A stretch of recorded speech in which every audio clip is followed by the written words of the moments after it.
Kayak ngaji ya. Mana ayatnya, Mbak?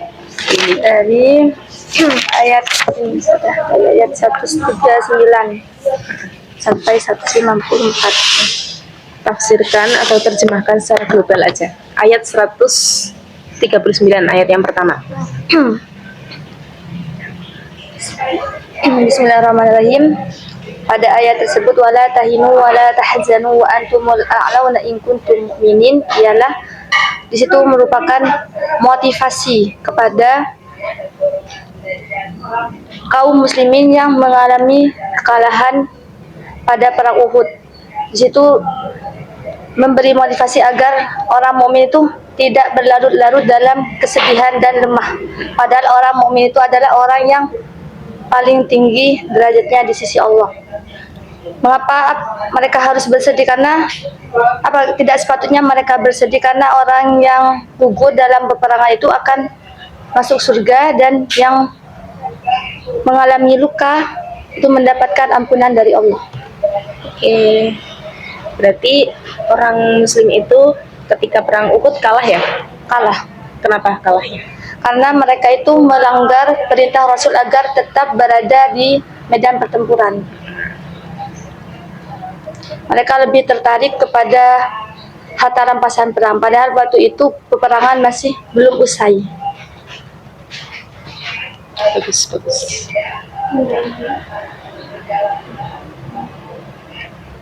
Kemudian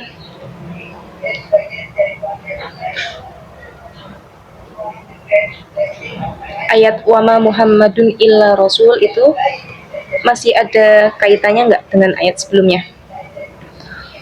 Oh, dengan ayat walaqad kuntum. Masih sudah. Itu kan kalau yang ayat sebelumnya itu mereka itu kaum muslim itu ketika pada perang Badar, orang muslim yang tidak mengikuti perang itu menginginkan agar mereka itu bisa mati syahid juga. Tapi ketika mereka ikut berperang, mereka itu melanggar kepada perintahnya. Padahal waktu itu sudah Allah lihatkan bagaimana mereka itu melihat tentang kejadian waktu perang dan juga menyaksikan dari seorang muslim yang sudah gugur, dan akibatnya terjadilah pasukan musuh itu pacar kacir, dan terdapat isu bahwasanya Nabi Muhammad itu gugur. Di situ dijelaskan bahwasanya Nabi itu adalah tidak lain hanyalah seorang Rasul. Jadi yang mana pada sebelum Nabi Muhammad juga Rasul-Rasul yang terdahulu juga mengalami wafat gitu. Jadi mengapa kalau Rasul itu wafat atau mati karena dibunuh, mengapa mereka itu harus berbalik ke belakang atau kembali menjadi murtad? Karena kalau mereka itu kembali murtad, maka itu tidak akan merugikan Allah sedikit pun.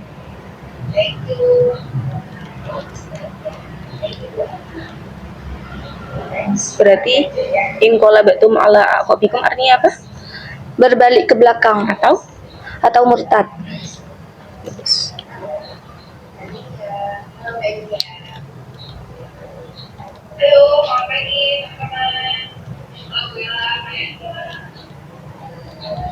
Kemudian di ayat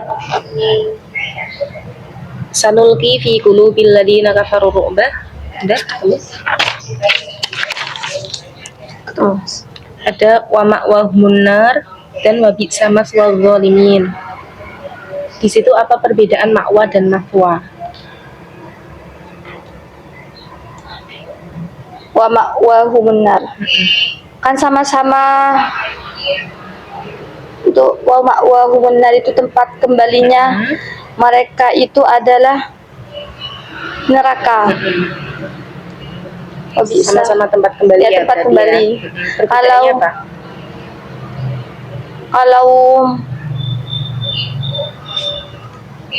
makwa itu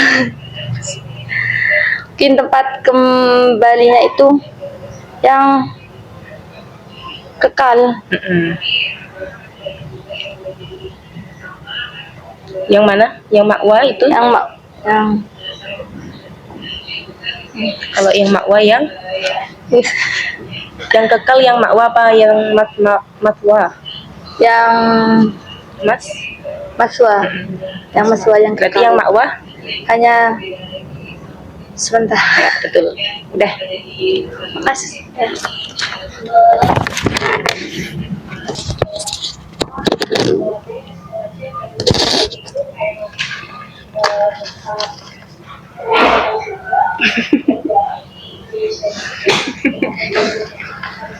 Bismillah.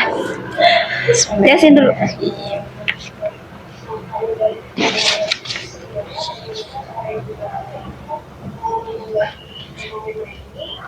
Dari ini ya? Ya, dari ini. Oke. Ngaji, guys. Terjemahkan secara global aja ayat ini. Ayat 155. Bismillahirrahmanirrahim. Saya akan menerjemahkan secara global ayat 155. Ini menjelaskan tentang dua pasukan yang bertemu di perang Uhud, yaitu pasukan muslim dan pasukan kafir.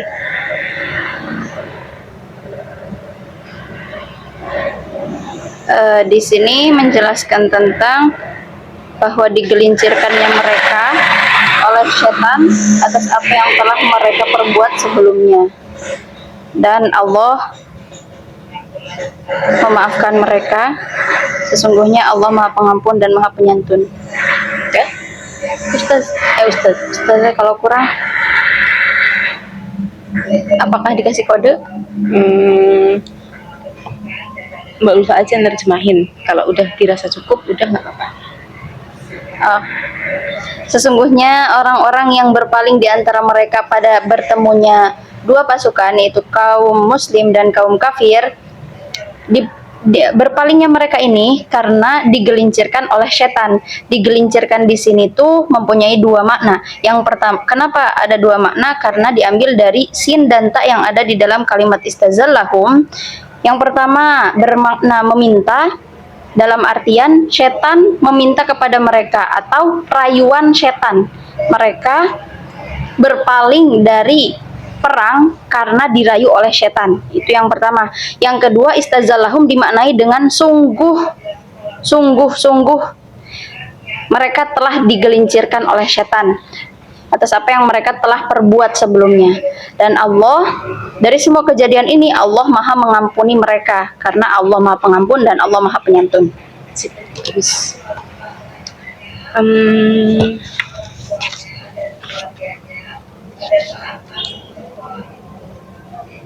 lanjut di ayat setelahnya,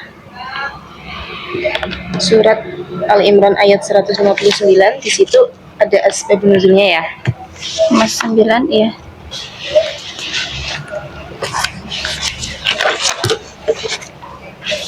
Betul, ada asbabun nuzulnya. Bisa disebutkan asbab nuzulnya? Ini asbabun nuzul. Asbabun nuzul adanya di ayat 161 sama 165. Nggak ada di 159? Enggak. Saya yang salah nulis ya. Oh iya, 161 benar. 161. Asbabun nuzul yang ada di 161 ini tentang hilangnya kain merah ketika perang Badar. Sebagian dari mereka bilang mungkin Rasulullah yang mengambil kain merah tersebut. Untuk menghilangkan keraguan tersebut turunlah ayat wa makana linabiyin ayyaqul, enggak mungkin Rasulullah berkhianat, apalagi berkhianat dalam hal rampasan perang. Ya. Itu asbabun nuzulnya. Yahul sendiri ada dua, dimaknai dua ya?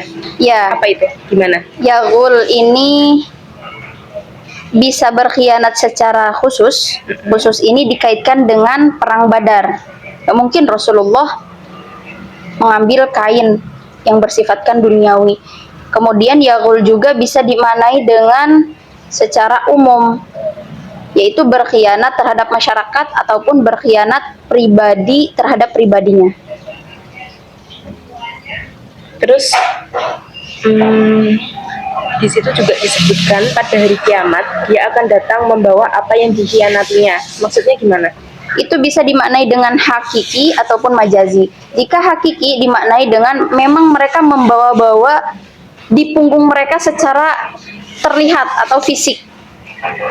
Kalau makna yang majazi itu dimaknai dengan dosa yang mereka pikul, tidak dalam bentuk yang terlihat di punggung mereka, tapi berupa dosa.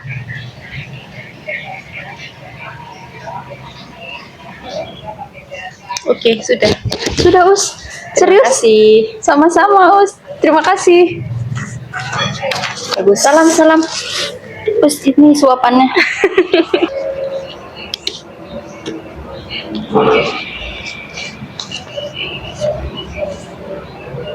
Yang tafsir Ijmalinya di sini yang atas yang udah di Oh iya, yang udah direvisi ya.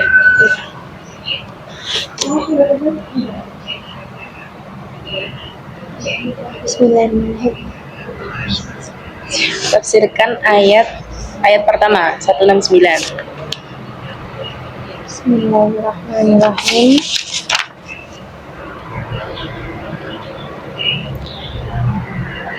Wala tahsabanna alladhina qutilu fi sabilillahi amwata bal ahya'un 'inda rabbihim yurzaqun. Dan janganlah kamu mengira bahwa orang yang mati di jalan Allah, orang yang dibunuh di jalan Allah itu mati. Bal ahya'un 'inda rabbihim yurzaqun. Akan tetapi mereka hidup di sisi Allah dengan mereka mendapat rezeki. Mereka gimana? Yurzaqun, mereka mendapat rezeki. Mereka mendapat rezeki.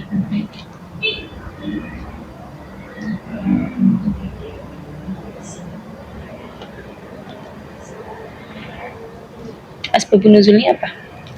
Asbabun nuzulnya bahwa ini ayat ini itu tanggapan dan komentar dari cemoohan orang-orang munafik, yang mana orang-orang munafik itu menyatakan bahwa orang-orang yang meninggal di perang Uhud itu mati. Padahal sebenarnya mati gitu enggak ya, tetap hidup ya. Justru di akhirat tuh abadi, Masya Allah. bersenang-senangnya. Kemudian udah belajar makrifat kan ya? Makrifat nakirah ya. Di ayat alladzina qala lahumun nas innan nas. An-nas, dua anas itu sama nggak artinya? Beda, Apa? Yang pertama apa? Yang kedua apa? Anas itu yang pertama itu ada riwayat yang mengatakan itu Nuaim. Tapi perkataan Nuaim ini mewakili banyak orang. Kemudian yang kedua itu Anasnya merujuk kepada kaum Quraisy yang mana telah menyiapkan persiapan perang yang kuat dan sebagainya. Kaidahnya apa? Kalau di tafsir makrifat Oh, ketemu apa? iya, ma'rifat ketemu ma'rifat beda artinya.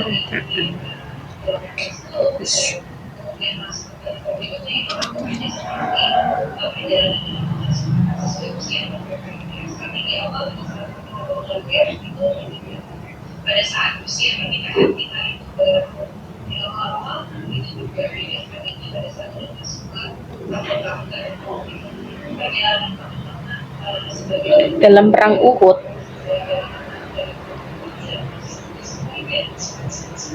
itu kan berarti orang Islam kalah ya.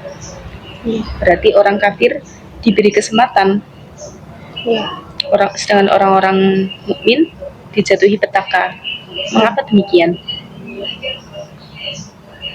Itu sebenarnya kemenangan yang didapat orang-orang musyrik ini sebenarnya adalah kemenangan yang semu. Jadi mereka diberikan hidup yang lebih panjang, itu justru akan menambah dosa mereka. Dosa mereka. Sedangkan orang-orang yang mukmin, apalagi yang telah berperang di jalan Allah kemudian meninggal, tentunya dia akan merasakan kegembiraan yang luar biasa, karena maksudnya di dunia kan emang tempatnya ujian ya Us. Ya. Kalau udah masuk di akhirat udah kesenangan yang abadi. Selain itu ada lagi nggak? Dalam ayat 179 itu kayak dijelasin. 179. Oh iya. Iya kan? Jadi Kenapa? di situ Allah diartikan dulu ya Us. Kok bisa ya? Bismillah. Pokoknya aja. Nggak apa, secara global aja nggak harus. Ya, pokoknya di sini Allah menyisihkan orang-orang mukmin dengan orang-orang munafik. Yang mana ya tentunya Allah menguji orang-orang munafik ini dengan peperangan itu supaya terlihat yang mana yang baik dan yang mana buruk.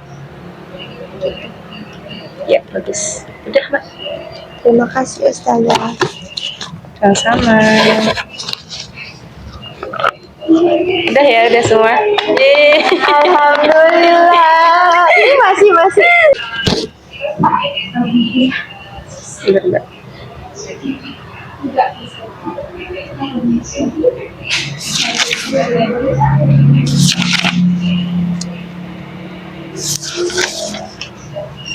Mbak Christine, ayat berapa? 190 ya? 86. Hah? 186 sampai 200. 18.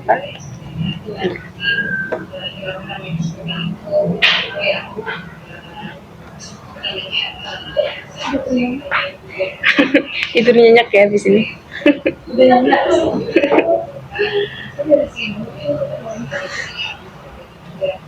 Satu 86.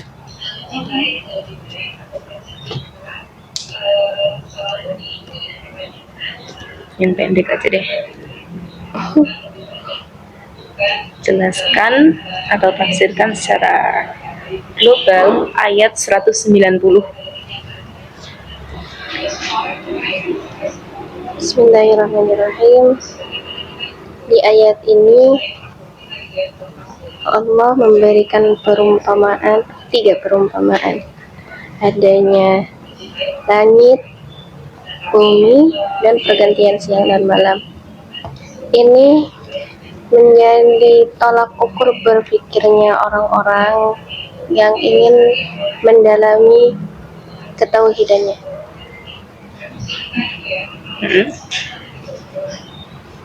Dan ini ada 3 berbeda. 190 kan? Ya, 190. Diartikan secara global aja. Sesungguhnya dalam penciptaan langit dan bumi dan pergantian siang dan malam merupakan tanda-tanda bagi orang yang memiliki akal.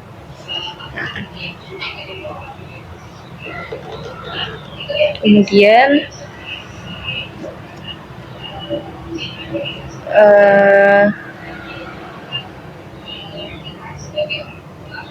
dalam ayat 190 bentar dulu.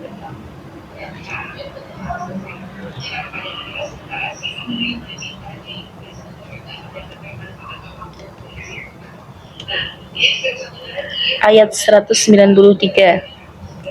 Di situ ada doa ya. Rabbana faghfir lana dzunubana wa kaffir 'anna sayyi'atina wa tawaffana ma'al abrar. Dari ayat di atas terlihat adanya 3 hal pokok permohonan doa apa aja?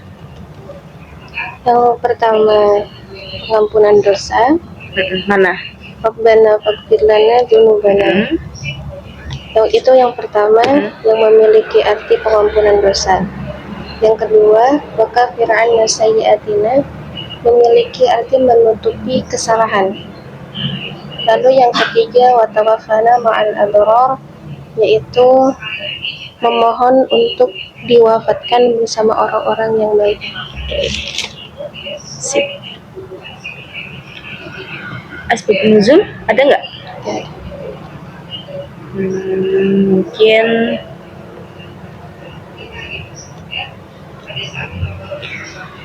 kaitannya aja. Ayat 193 dengan ayat sebelumnya. Yang doa tadi sama ayat sebelumnya itu apa? Bismillahirrahmanirrahim.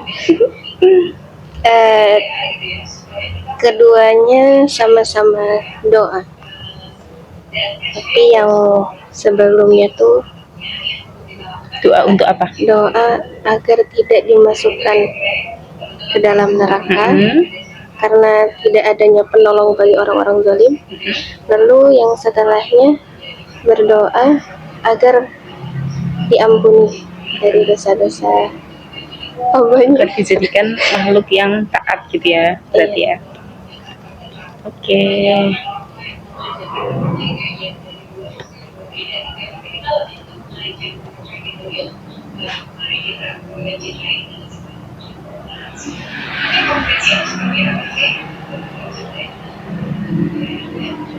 Nggak ada sebab nuzul ya. Oke, mungkin udah cukup sekian. Bagus. Tapi salah. Sama. Ya, alhamdulillahirabbil alamin. Wala tahinu, janganlah kamu melemah. Wala tahzanu, Jangan pula bersedih. wa antumul a'launa. Dan kamu orang yang derajat tinggi Ingkung tumbuk minin. jika kamu orang-orang yang beriman. Kisma.